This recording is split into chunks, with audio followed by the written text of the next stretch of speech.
নমস্কার বন্ধুরা, সামনে আগত রেলওয়ে গ্রুপ ডি পরীক্ষার জন্য একদম লাস্ট মিনিট সাজেশনে নিয়ে হাজির হয়েছি জেনারেল সায়েন্স থেকে অত্যন্ত গুরুত্বপূর্ণ বাছাই করা 20টি এমসিকিউ প্রশ্ন উত্তর, যেগুলি আমাদের রেলওয়ে গ্রুপ ডির পরীক্ষাতে বারবার ঘুরে ফিরে আসে। আজকের ক্লাসটি অত্যন্ত গুরুত্বপূর্ণ। যারা যারা রেলওয়ে গ্রুপ ডির পরীক্ষাতে বসতে চলেছ, ক্লাসটি অবশ্যই প্রথম থেকে শেষ পর্যন্ত দেখবে। ফার্স্ট কোশ্চেন দেখো, অত্যন্ত গুরুত্বপূর্ণ। রেলওয়ে গ্রুপ ডির পরীক্ষাতেই কিন্তু এই প্রশ্নটা এসেছিল। বলা হয়েছে যে অ্যাসিডকে সবসময় যে ধরনের পাত্রে রাখা হয় তা হলো, চারটি অপশন এখানে রয়েছে, তোমরা দেখতে পাচ্ছ। তো অ্যাসিড খুব ক্ষয়কারী পদার্থ, তাই ধাতব পাত্রে রাখলে বিক্রিয়া হতে পারে। কাঁচ অ্যাসিডের সাথে সহজে বিক্রিয়া করে না, তাই কাঁচের পাত্রে অ্যাসিডকে রাখা হয়। তাহলে এখানে সঠিক উত্তর হচ্ছে অপশন বি, কাঁচ হচ্ছে সঠিক উত্তর। বন্ধুরা, যারা প্রথমবার এসছো আমাদের চ্যানেলে, অবশ্যই একটু ফলো করে রাখবে, তাহলে রেলওয়ে গ্রুপ ডি পরীক্ষার জন্য প্রত্যেকটি গুরুত্বপূর্ণ ক্লাসগুলি তোমরা খুব সহজে পেয়ে যাবে। পাশাপাশি প্রত্যেকে একটু ভিডিও ডেসক্রিপশন বক্স থেকে আমাদের টেলিগ্রাম গ্রুপে জয়েন করে যাবে, তাহলে তোমরা প্রত্যেকটি ক্লাসের ফ্রি পিডিএফ সহ নোটসগুলি কিন্তু তোমরা টেলিগ্রাম গ্রুপ থেকে পেয়ে যাবে। চলো নেক্সট কোশ্চেন দেখো। বলা হয়েছে যে একটি লোহার পেরেকে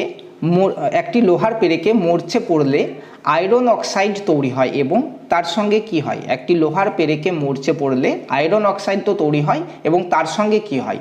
তো এখানে সঠিক উত্তর হয়ে যাবে অপশন ডি, তার সঙ্গে ওজনও বৃদ্ধি পায়।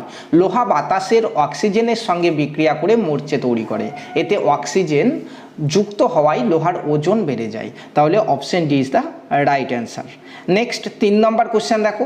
বলা হয়েছে যে বিভিন্ন স্থির চাপে কোনো গ্যাসের আয়তন এবং তাপমাত্রার আচরণের লেখকে বলে কি?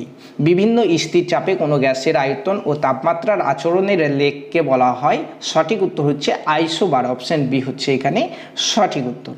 নেক্সট কোশ্চেন 4 নম্বর প্রশ্ন। বলা হয়েছে যে ফ্ল্যাশ বাল্বে তার যে ধাতু দ্বারা নির্মিত হয় তা হলো কি?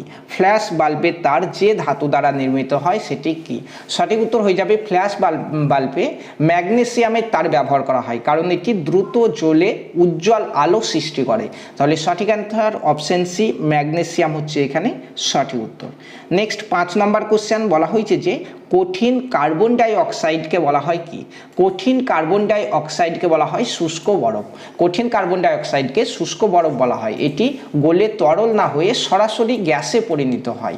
কঠিন থেকে সরাসরি গ্যাসে পরিণত হয়। সঠিক উত্তর হয়ে যাবে অপশন বি, এখানে শুষ্ক বরফ। দেখো অপশন বি হচ্ছে সঠিক উত্তর। নেক্সট 6 নম্বর প্রশ্ন। বলা হয়েছে কৃত্রিম উপগ্রহে বিদ্যুৎ শক্তির উৎস কি? কৃত্রিম উপগ্রহে বিদ্যুৎ শক্তির উৎস কি? তো দেখো, কৃত্রিম উপগ্রহে বিদ্যুৎ উৎপাদনের জন্য সৌরশক্তি ব্যবহার করা হয়, তাই সেখানে সৌরকোষ লাগানো থাকে। তাহলে সঠিক উত্তর হচ্ছে অপশন ডি, দেখো সৌরকোষ। কৃত্রিম উপগ্রহে বিদ্যুৎ শক্তির উৎস হচ্ছে সৌরকোষ।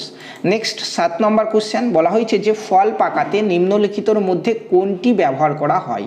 ফল পাকাতে ব্যবহার করা হয় কোনটি? তো ইথিলিন গ্যাস ফল পাকাতে ব্যবহার করা হয়ে থাকে। অপশন এ, ইথিলিন হচ্ছে এটির সঠিক উত্তর। নেক্সট 8 নম্বর কোশ্চেন। বলা হয়েছে নিম্নলিখিতর মধ্যে কোনটি খুব দ্রুত ব্যাপিত হতে পারে? নিম্নলিখিতর মধ্যে কোনটি খুব দ্রুত ব্যাপিত হতে পারে? তো গ্যাসের অণুগুলি খুব দ্রুত চলাচল করে, তাই গ্যাস সবচেয়ে দ্রুত ব্যাপিত হতে পারে। তাহলে এখানে সঠিক উত্তর হচ্ছে গ্যাস। অপশন বি হচ্ছে সঠিক উত্তর। নেক্সট 9 নম্বর কোশ্চেন। বলা হয়েছে নিম্নলিখিতর মধ্যে কোন নিষ্ক্রিয় গ্যাস বায়ুমণ্ডলে পাওয়া যায় না? কোন নিষ্ক্রিয় গ্যাস বায়ুমণ্ডলে পাওয়া যায় না? রেডন বায়ুমণ্ডলে খুব অল্প পরিমাণে থাকে বা একদম না থাকার মতোই, তাই এটি সঠিক উত্তর। রেডন হচ্ছে এখানে সঠিক উত্তর, অপশন ডি। নেক্সট 10 নম্বর প্রশ্ন দেখো। বলা হয়েছে যে রেফ্রিজারেটরে শীতলকারক হিসাবে ব্যবহৃত হয় কোনটি? সঠিক উত্তর হয়ে যাবে এখানে ফ্রেয়ন। অপশন সি, দেখো ফ্রেয়ন হচ্ছে এখানে সঠিক উত্তর। রেফ্রিজারেটরে শীতলকারক হিসাবে ফ্রেয়ন গ্যাস ব্যবহার করা হয়, এটি সহজে তাপ শোষণ করতে পারে। নেক্সট 11 নম্বর। বলা হয়েছে যে ইস্পাতকে কঠিন করার জন্য আমরা যোগ করি কি? ইস্পাতের সঙ্গে কি যোগ করি ইস্পাতকে কঠিন করার জন্য? সঠিক উত্তর হচ্ছে কার্বন। ইস্পাতকে কার্বন মেশালে তার কঠোরতা বৃদ্ধি পায়, তাই ইস্পাতকে শক্ত করতে কার্বন যোগ করা হয়। অপশন বি হয়ে যাচ্ছে এখানে সঠিক উত্তর। নেক্সট 12 নম্বর কোশ্চেন বলা হয়েছে যে নিম্নলিখিতর মধ্যে সবচেয়ে ভারী ধাতু হলো কোনটি? তো এখানে সবচেয়ে ভারী ধাতু হচ্ছে ইউরেনিয়াম। অপশন এ দেখো ইউরেনিয়াম। ইউরেনিয়াম একটি ভারী ধাতু এবং প্রদত্ত বিকল্পগুলির মধ্যে সবচেয়ে ভারী, তাহলে ইউরেনিয়াম হয়ে যাচ্ছে এখানে সঠিক উত্তর। নেক্সট 13 নম্বর কোশ্চেন বলা হয়েছে দুটি মৌলের ইলেকট্রনের সংখ্যা অসমান কিন্তু পারমাণবিক ভর সমান হলে তাদেরকে বলা হয় কি? তো দুটি মৌলের ইলেকট্রনের সংখ্যা সমান এবং অসমান এবং পারমাণবিক ভর যদি সমান হয় তাহলে তাদেরকে বলা হয় আইসোবার। আইসোবার অপশন ডি হচ্ছে এখানে সঠিক উত্তর। যেসব মৌলের পারমাণবিক ভর সমান কিন্তু ইলেকট্রনের সংখ্যা আলাদা তাদের আইসোবার বলা হয়ে থাকে। নেক্সট 14 নম্বরে আরও একটি গুরুত্বপূর্ণ প্রশ্ন বলা হয়েছে যে লিগনাইট এক ধরনের কি? লিগনাইট কি? তো লিগনাইট হচ্ছে এক ধরনের কয়লা। অপশন বি কয়লা হচ্ছে সঠিক উত্তর। এখানে লিগনাইট এক ধরনের নিম্নমানের কয়লা, এটি জ্বালানি হিসাবে ব্যবহার করা হয়। অপশন বি কয়লা হচ্ছে এটা সঠিক উত্তর।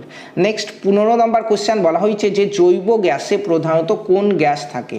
জৈব গ্যাসে প্রধানত কোন গ্যাস থাকে? তো জৈব গ্যাসে থাকে মিথেন গ্যাস। অপশন সি দেখো মিথেন গ্যাস থাকে। জৈব গ্যাসে প্রধানত মিথেন গ্যাস থাকে, এটি জ্বালানি হিসাবে ব্যবহৃত হয়ে থাকে। নেক্সট 16 নম্বরে আরও একটি গুরুত্বপূর্ণ প্রশ্ন বলা হয়েছে প্লাস্টিক টেপ রেকর্ডারের টেপে যে প্রলেপ থাকে তা হলো কি? তো প্লাস্টিক টেপ রেকর্ডারের টেপে আয়রন অক্সাইডের প্রলেপ থাকে যা শব্দ সংরক্ষণে সাহায্য করে, তাহলে অপশন ডি আয়রন অক্সাইড হচ্ছে এখানে সঠিক উত্তর। নেক্সট 17 নম্বর কোশ্চেন বলা হয়েছে যে নিম্নলিখিতর মধ্যে কোনটি অক্সিজেনের সাথে তীব্রভাবে বিক্রিয়া করে? অক্সিজেনের সঙ্গে তীব্রভাবে বিক্রিয়া করে অ্যালুমিনিয়াম। অ্যালুমিনিয়াম অক্সিজেনের সাথে দ্রুত বিক্রিয়া করে অক্সাইড স্তর তৈরি করে, তাহলে এখানে সঠিক উত্তর হচ্ছে এল। অপশন এতে আছে দেখো এল মানে হচ্ছে অ্যালুমিনিয়াম। চলো নেক্সট 18 নম্বরে আরও একটি গুরুত্বপূর্ণ প্রশ্ন বলা হয়েছে সাবান যে পদ্ধতিতে উৎপাদিত হয় তা হলো? সাবান কোন পদ্ধতিতে উৎপাদিত হয়? তো দেখো তেল বা চর্বি ও ক্ষারের বিক্রিয়ায় সাবান তৈরি হয়, এই প্রক্রিয়াকে সাবানীকরণ বলা হয়, তাহলে অপশন সি সাবানীকরণ হচ্ছে এখানে সঠিক উত্তর। নেক্সট 19 নম্বরে আরও একটি প্রশ্ন বলা হয়েছে যে ট্রিটিয়াম যে মৌলের আইসোটোপ তা হলো কোনটি? তো ট্রিটিয়াম কোন মৌলের আইসোটোপ? এটি হচ্ছে হাইড্রোজেনের আইসোটোপ। ট্রিটিয়াম হলো হাইড্রোজেনের একটি আইসোটোপ, এতে একটি প্রোটন ও দুটি নিউট্রন থাকে, তাহলে এখানে সঠিক উত্তর হয়ে যাবে hydrogen. Option C. Next last question বলা হয়েছে নিম্নলিখিতর মধ্যে কোনটি নিষ্ক্রিয় গ্যাস? এদের মধ্যে নিষ্ক্রিয় গ্যাস হচ্ছে আর্গন। অপশন সি দেখো আর্গন গ্যাস হচ্ছে একটি নিষ্ক্রিয় গ্যাস, এটি সহজে অন্য মৌলের সাথে বিক্রিয়া করে না। বন্ধুরা এই ছিল আমাদের সামনে আগত রেলওয়ে গ্রুপ ডি পরীক্ষার জন্য অত্যন্ত গুরুত্বপূর্ণ 20টি প্রশ্ন উত্তর জেনারেল সায়েন্স থেকে। ক্লাসটি ভালো লাগলে অবশ্যই প্রত্যেকে একটু লাইক করবে এবং পরবর্তী ক্লাসগুলি পাওয়ার জন্য অবশ্যই ফলো করে নিতে ভুলবে না। ধন্যবাদ।